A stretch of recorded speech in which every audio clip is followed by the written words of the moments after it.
Now it's a short list for May. There's just a few things to look out for and you'll be done in no time. Before it gets too cold, get your garlic, shallots and elephant garlic in the ground. Feijoas are also in store and ready to plant, as are most citrus varieties. In the garden, last chance to get your spring bulbs in.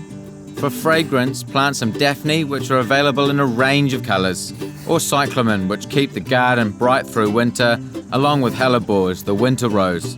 Cold weather is a great time to try indoor plants like orchids, foliage plants, or indoor bromeliads. And for the maintenance jobs, prune your autumn fruiting canes like raspberries, harvest your pumpkins, cut back your asparagus once the stem's yellow.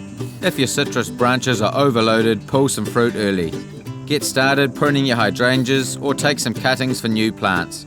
Delphiniums can also be pruned once the flowers are finished. Add some tui dried blood to boost your winter flowering plants.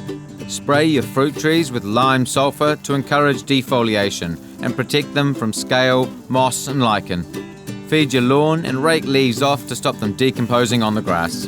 Finally, watch for frosts. Move your plants under cover or cover with a frost cloth.